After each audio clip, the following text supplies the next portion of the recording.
Me parece que estaremos todos de acuerdo en que el profesor Martínez Lázaro, cuando menos, ha dejado sobre la mesa los grandes temas sobre los que va a o debería girar la próxima campaña electoral o la continuación de la campaña electoral que se inició allá por ni me acuerdo qué mes, ¿no? Y por tanto, aprovechando que tenemos aquí al político y aprovechando que tenemos aquí además a una de las personas que han participado muy directamente en las negociaciones para la constitución de un gobierno, primero, ¿centrarán estos temas, señor Jordi Sevilla, la próxima campaña electoral? ¿O de todo esto de lo que se ha hablado ya se da por hablado y ahora solamente se trata de cómo nos vamos a repartir el...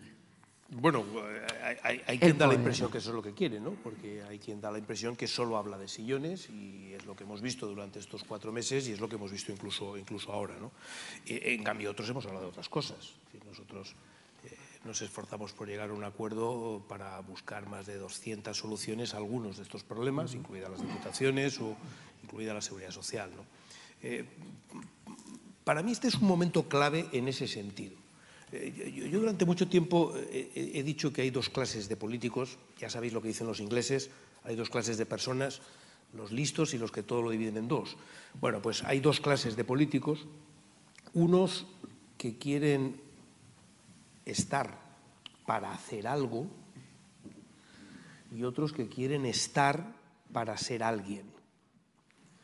Yo tengo la impresión que los últimos, no sé, 20 años, 25 años, ha ido incrementando, y estoy hablando en general, incluido mi partido, ha ido incrementando el número de políticos que quieren estar para ser alguien y ha ido reduciéndose el número de políticos que quieren estar para hacer algo. Posiblemente porque la complejidad del hacer ha aumentado mucho, porque la globalización y porque las nuevas dinámicas internacionales hacen que muchos de nuestros problemas no tengan solución aquí, porque no se generan aquí, los centros de decisión están fuera, y por otro lado porque muchos de estos problemas requieren una estrategia para abordarlos poco convencional.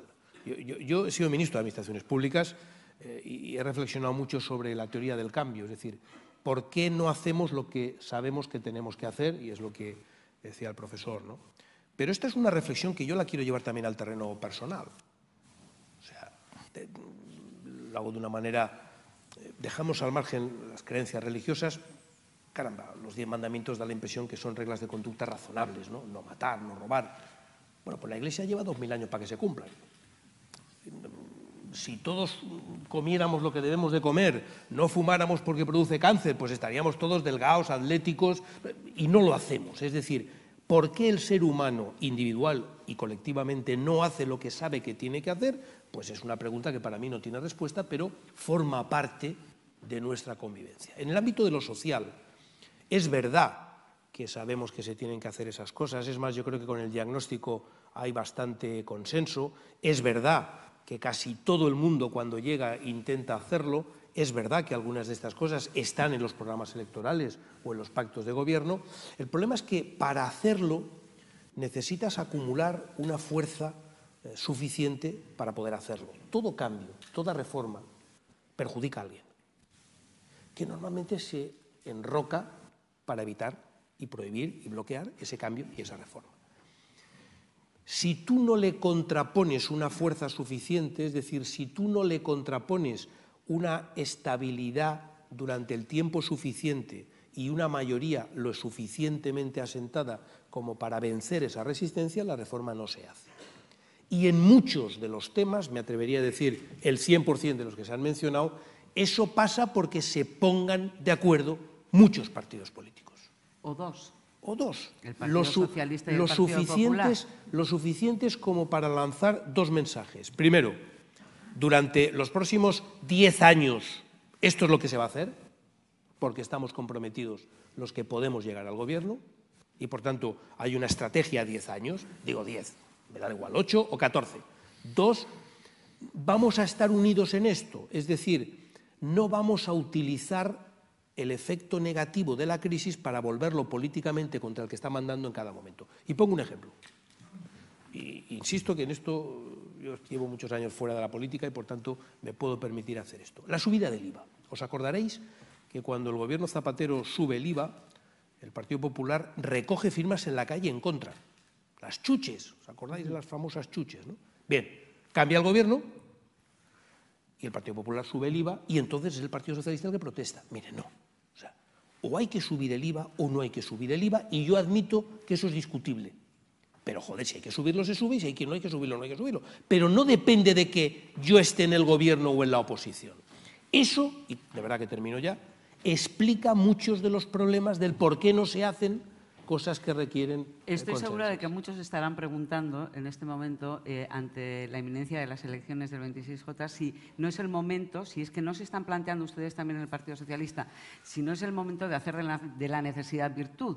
Y habida cuenta de que ningún partido político va a tener una mayoría absoluta, una mayoría importante en el Congreso de los Diputados, si estamos ahora más cerca de la gran coalición que… Bueno, hay dos reflexiones. Una, nosotros, en fin, yo he escrito un libro que espero que compren sobre lo que han sido estos 4 meses de negociación. Hemos estado intentando formar acuerdos, ¿no? Con algunas premisas, porque son acuerdos, como no son de sillones, tienes que tener principios en ellos. Y uno de ellos es que nosotros creemos que todo lo que se haga en este momento en España en política pasa por enviar al Partido Popular a la oposición. Lo siento, es nuestra convicción. Creemos que eso es lo que hay una inmensa mayoría de ciudadanos que es lo que creen. Y eso va a dificultó y va a dificultar la posibilidad de una gran coalición. Pero el Partido Popular es un partido importantísimo en este país, pero hay un 70% de españoles y no votan al Partido Popular. Bueno, veremos qué pasa el partido. No, digo en los últimos 10 años, no digo… sí, y luego es verdad, yo no sé qué va a pasar. Yo, en fin, aspiro que el Partido Socialista pueda tener mayoría absoluta, ¿por qué no? Como aspiración es legítima. No. Sí, como diría el profesor, no está escrito en ninguna parte que no vaya a ser así. No, por supuesto que no.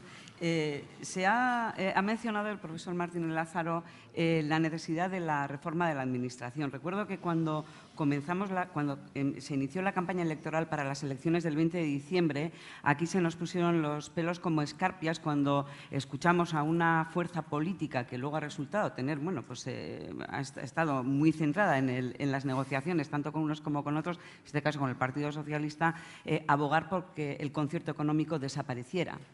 Parece que a medida que las negociaciones fueron hacia adelante, ese fantasma ha desaparecido, pero claro, ahora volvemos al punto de salida para unas nuevas negociaciones, para un nuevo gobierno.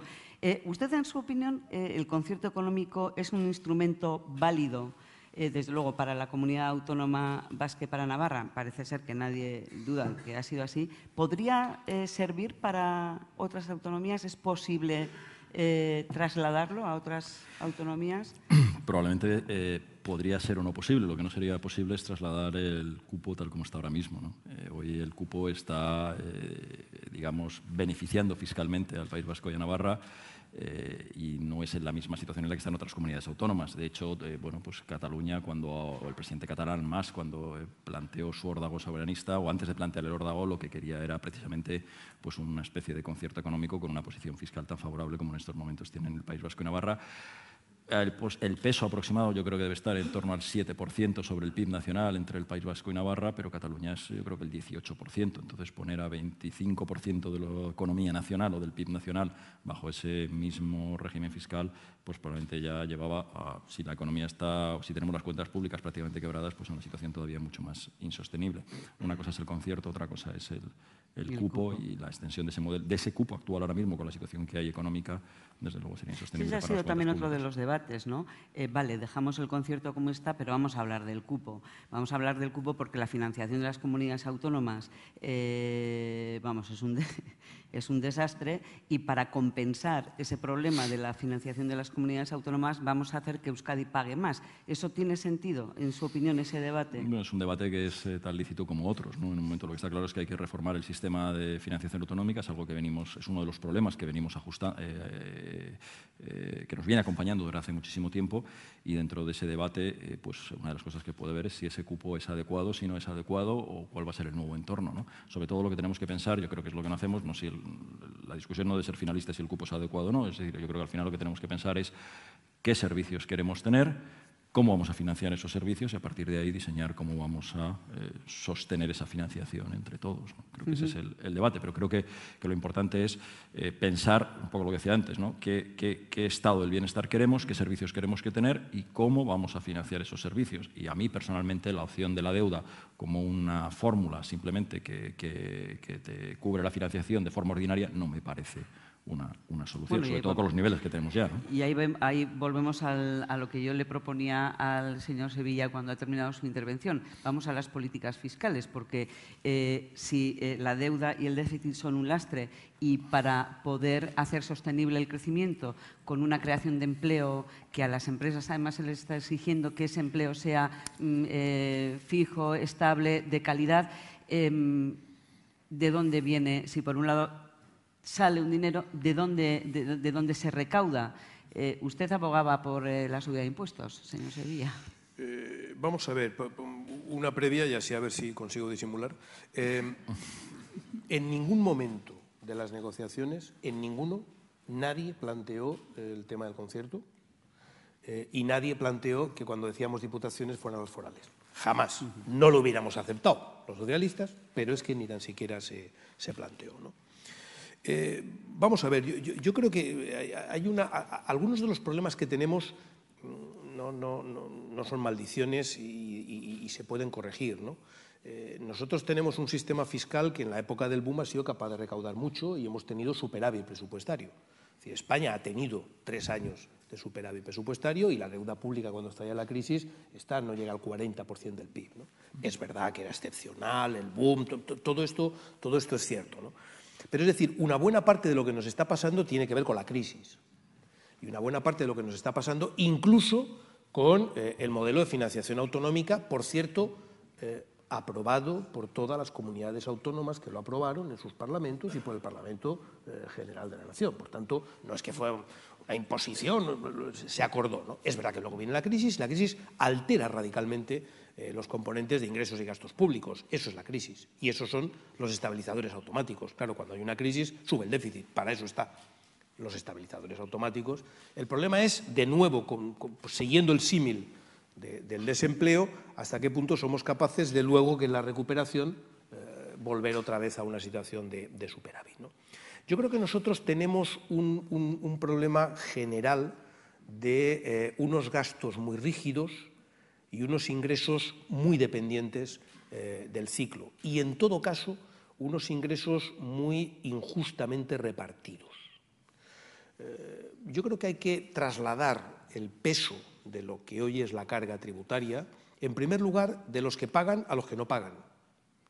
Esto es una obviedad, pero caramba, si lo hiciéramos es muy importante. Hay muchísimos debates sobre cuánto representa el fraude fiscal, por cierto, casi siempre equiparable o conectado con el fraude laboral y, por tanto, con la economía sumergida. Yo no lo sé, puede haber muchos estudios, muchas estimaciones, pero cito como autoridad un informe que encargó el ministro Montoro a la reforma fiscal, una comisión de expertos que presidió el profesor Lagares. Ninguno de esos expertos era del Partido Socialista, ninguno. Por tanto, no tenían el sesgo, si es que puede existir ahí un sesgo en ese sentido, pero el cálculo que hacían solo en el IVA de fraude era el 40%. Venga, joder, el 35%. Es que el 35% de fraude es mucho, muchísimo. Es decir, si hacemos una extrapolación, puedes pensar que reducir el fraude fiscal a la mitad, solo eso te acaba el déficit público en un año. Es decir, estamos hablando de esas magnitudes, más allá de la justicia, la injusticia, que lo dejo al margen, me pongo el... Es decir, por tanto, da la impresión que ese desplazar la carga del que paga al que no paga lo tiene que hacer cualquiera, ¿no? Y yo creo que ahí sí que ahí hay cosas que se pueden hacer, muchas de las cuales estaban en el acuerdo que firmamos con Ciudadanos, y en fin, el que tenga interés que las mire, ¿no? Y luego yo creo que hay dos desplazamientos diferentes que se tienen que producir. En España, 2 personas que ganan lo mismo al año, Una lo gana currando, trabajando, esforzándose, en cualquier ámbito, innovando, creando una empresa, me da lo mismo. Y el otro las gana viviendo de rentas de lo que hizo su abuelo. Legítimo, ¿eh? Yo no lo critico. Pero claro, penalizamos al que lo gana esforzándose y trabajando, paga más. Luego el mensaje social que estamos lanzando es mejor ser rentista que emprendedor, empresario, trabajador.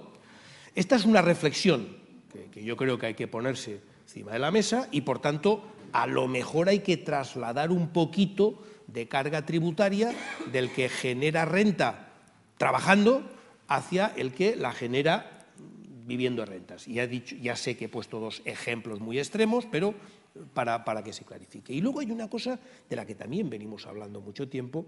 Esto del cambio climático da la impresión que va en serio y, en todo caso, da la impresión que hay acuerdos y convenios internacionales que nos van a obligar a hacer determinadas cosas, ¿no? Y entre ellas, nos pongamos como nos pongamos, hay una parte de carga tributaria sobre contaminación o efectos contaminantes y sobre recursos naturales no renovables que va a tener que subir respecto a lo que tenemos ahora. Por tanto, hay espacio para ordenar, más que subir, ordenar la imposición de una manera diferente que yo creo que puede ser más equitativa, justa, en fin, cada uno que lo valore como quiera, pero en todo caso que nos puede permitir ser más eficaz y recaudar más. Usted ponía el ejemplo de dos personas que ingresan lo mismo, uno a través del trabajo, otro a través de las rentas. Y que no debería ser que no deberían tener el mismo tratamiento. Esto es discutible. También la presión impositiva es diferente según las comunidades autónomas. Se está hablando mucho de los paraísos fiscales y yo recuerdo al padre del concierto económico, a Pedro Luis Uriarte, comentar que en España sí tenemos un paraíso fiscal donde no hay palmeras y es Madrid, donde han ido todas las SICAP y donde se han instalado porque allí no pagan impuestos. Esto respecto al resto de las economías y al resto de las autonomías en el Estado español, pues está siendo un gran problema, ¿no? Sí, es verdad. En la medida en la que el modelo de financiación autonómica del régimen común tiene una serie de márgenes de autonomía, la experiencia demuestra que todos los gobiernos autonómicos del régimen común que han utilizado este margen de autonomía siempre ha sido para bajar impuestos. Hubo un intento hace 1000 años de Leguina que quiso hacer un recargo sobre el IRPF y el propio gobierno de Felipe C. González se lo cargó, y puede que haya algún otro, pero ahora mismo no me viene a la cabeza. Hay diferencias en cuanto a otro tipo de impuestos o tasas que tienen que ver con su autonomía, pero básicamente tiene que ver con bajadas, sobre todo con el impuesto de sucesiones y con el impuesto de patrimonio, que es donde tienen más margen. Y ahí es evidente que comunidades autónomas que tienen menos problemas de financiación que otras, y Madrid es un caso muy típico, pues lo utilizan, ¿no? Por eso nosotros hemos propuesto que haya un mínimo nacional precisamente para evitar esa competencia que se puede generar entre unas comunidades y otras, ¿no? Quisiera también abordar uno de los temas que nos ha dejado sobre la mesa Azucena, y es el de, aquí hay mucho empresario, la mayoría hombres, y es el de la conciliación. Es el de la conciliación desde las administraciones. Bueno, primero, esto es un trabajo que tienen que hacer las administraciones, es algo que le corresponde a la empresa o debería ser un empeño común en administraciones y empresa. Porque, claro, cuando hablamos de la conciliación de la vida laboral y familiar, siempre estamos pensando en la mujer, en la manera en que la mujer lo pueda hacer, pueda trabajar tanto en el trabajo, quiero decir, en la empresa como en casa. Y eso hace que muchas mujeres hayan dejado de tener hijos porque priorizan, además en una situación de crisis económica, priorizan el trabajo fuera de casa, el trabajo remunerado. ¿Cómo se le da la vuelta a esa situación en un momento de crisis en la que todavía estamos, ¿no?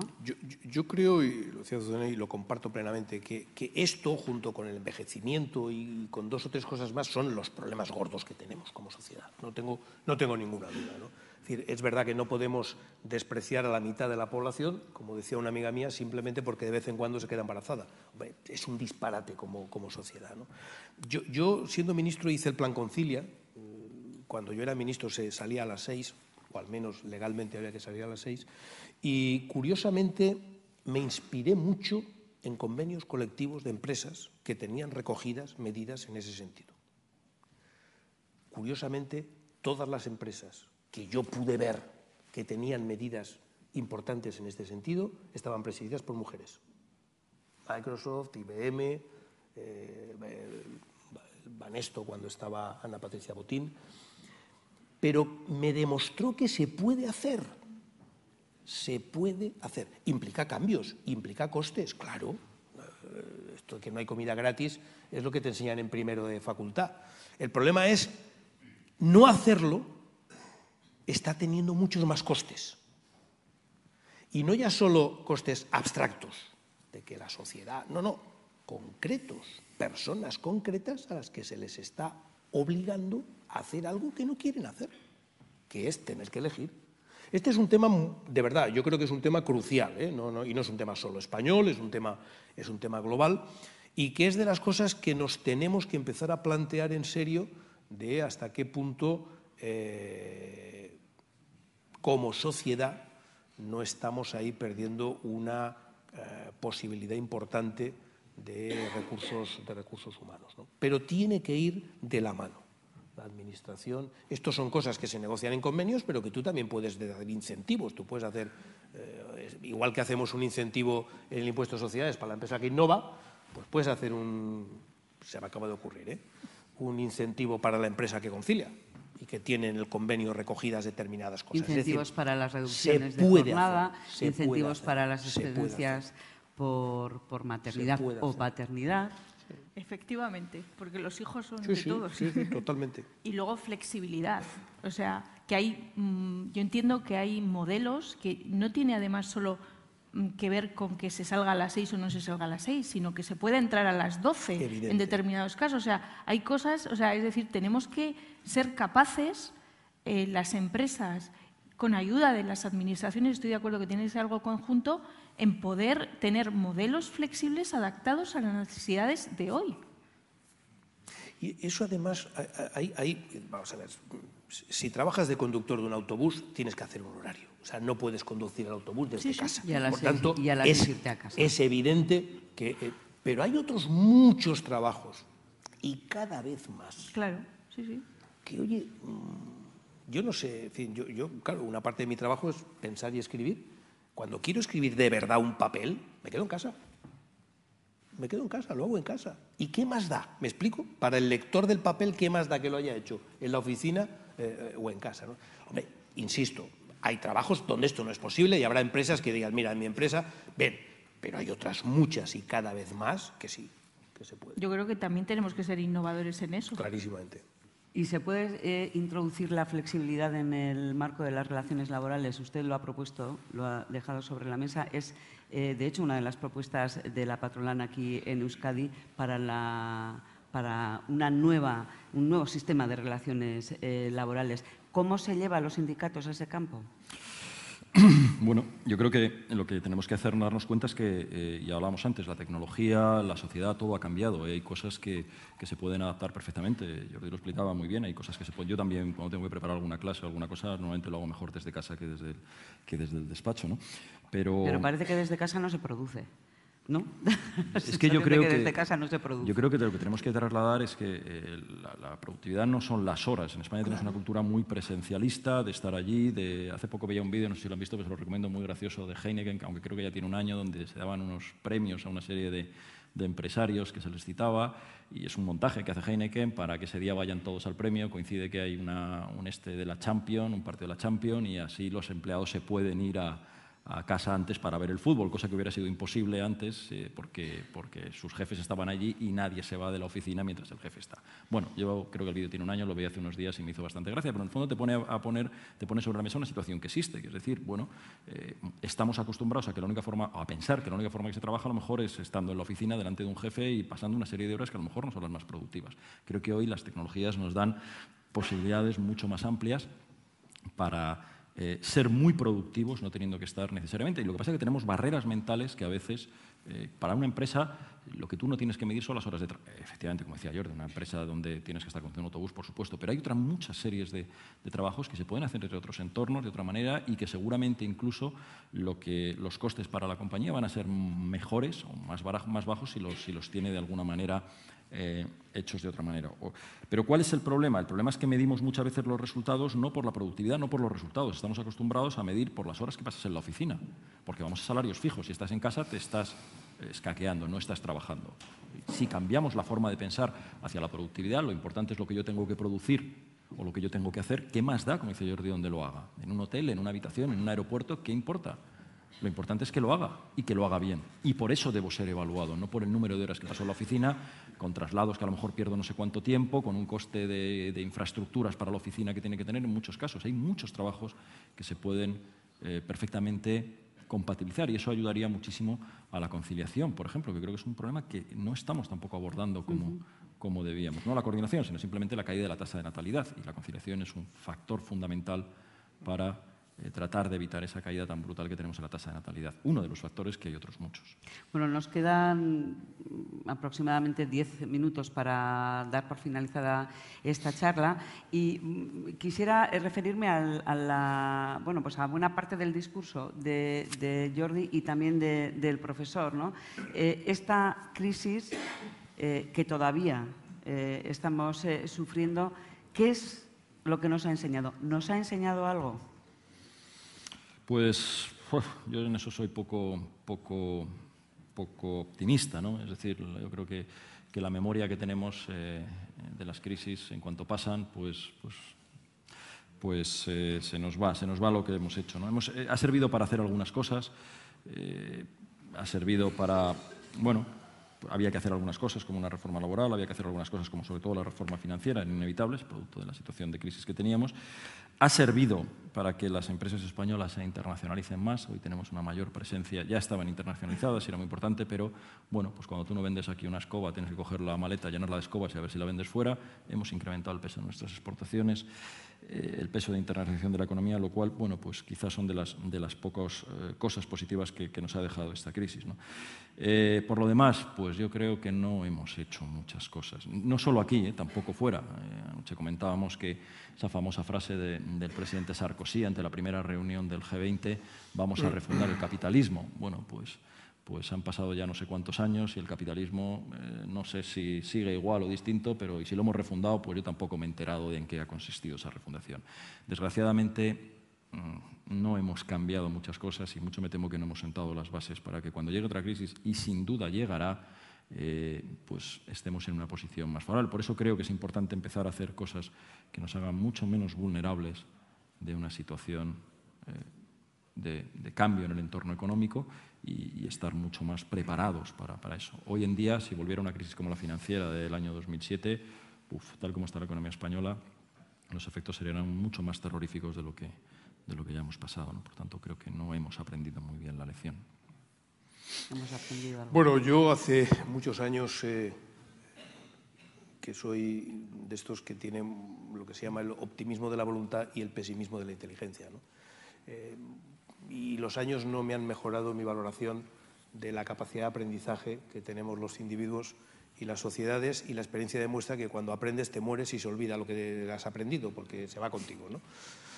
Hay un libro bastante interesante sobre esta crisis que lo escribieron dos economistas muy polémicos por otro tipo de cosas, que se llamaba Esta vez es diferente. Y el libro consistía en demostrar las 77 veces anteriores en las que, porque esta vez es diferente, cometimos exactamente los mismos errores y tuvimos exactamente las mismas crisis, ¿no?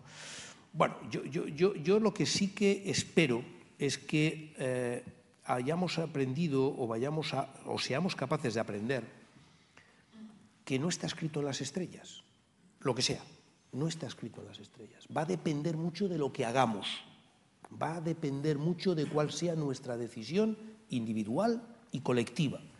Y creo que en ese sentido, y lo mencionaba antes, para mí es uno de los temas de obsesión, el por qué no hacemos lo que tenemos que hacer, o mejor dicho, cómo podemos conseguir que hagamos lo que sabemos que tenemos que hacer, porque la experiencia también demuestra que solo con decirlo no basta.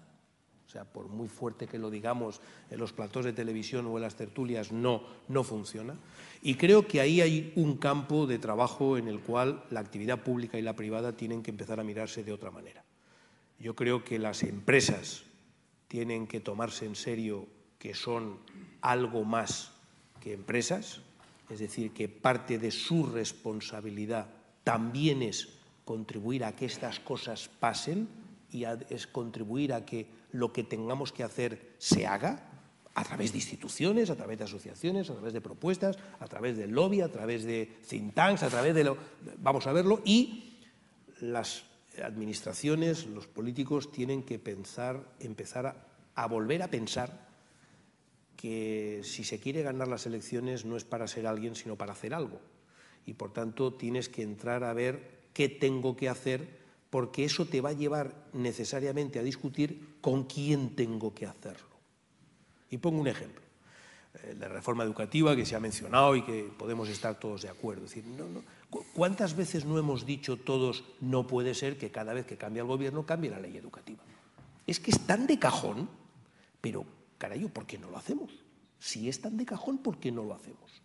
Bueno, tendremos que aprender a la sociedad civil para, no sé si a través de manifestaciones con pancarta o no, pero presionar a la clase política para que llegue a un acuerdo, y la clase política tiene que entender que los ciudadanos le van a valorar el llegar a un acuerdo si, como fruto de ese acuerdo, hay una reforma educativa buena, positiva y que puede durar 15 o 20 años.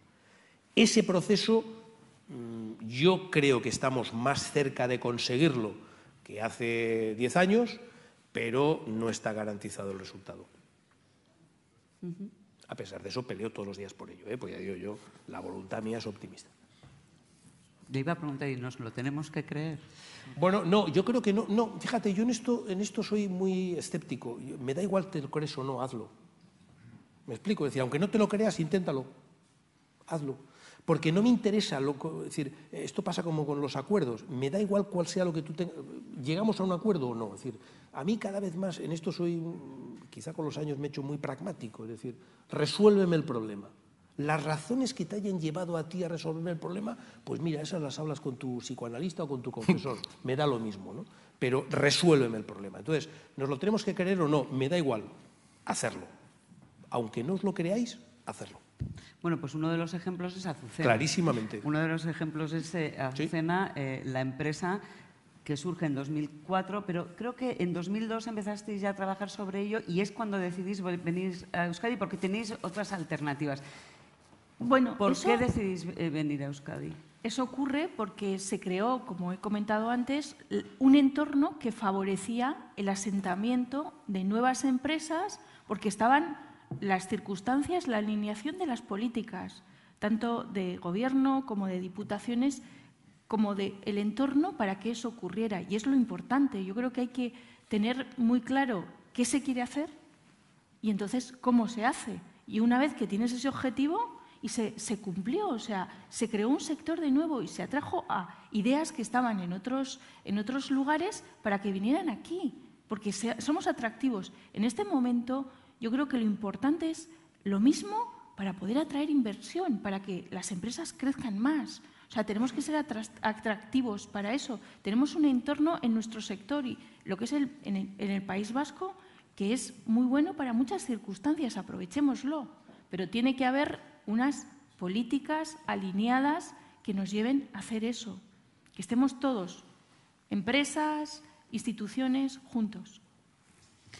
Bueno, pues ese es uno de los grandes retos. Veremos cómo acaba el 26 de junio.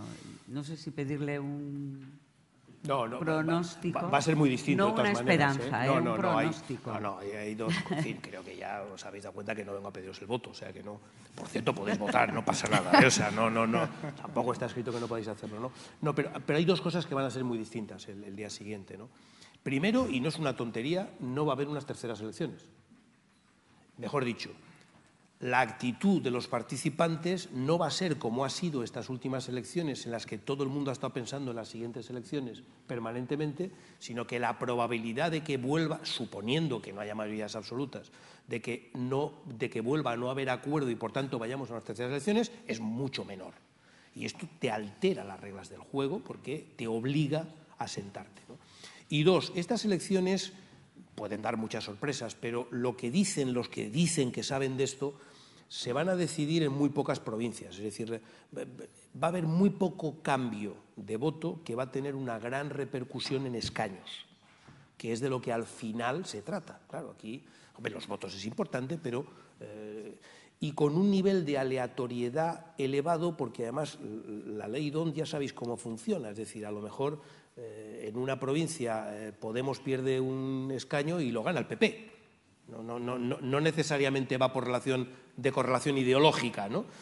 Por tanto, creo que está, aunque el resultado final no diverja mucho, los márgenes, los matices van a ser importantes. Es decir, para el PSOE, que tiene 90, pues hombre, para uno que no sea del PSOE dirá, pues entre 89 y 92. Bueno, perdona, vamos a ver. 92 es la vida, 89 es la muerte para el PSOE. Por tanto, esos pequeños matices van a acabar teniendo una gran repercusión sobre el comportamiento de los agentes. Pues será una noche cuando menos emocionante. Sí, yo ya espero ir por la segunda edición del libro. O sea que... Muy bien, pues muchas gracias, ¿no, Iñaki? Muy bien. Creo que ya... Pues nada más, no sé si se me oye, ¿sí? Damos por cerrado, por tanto, lo que es el encuentro empresarial. Pasamos al cóctel a continuación y agradecer la presencia de todos ustedes y la de Azucena, Jordi, Aintzane y Juan Carlos. Hasta la siguiente que nos veamos. Un placer. Gracias.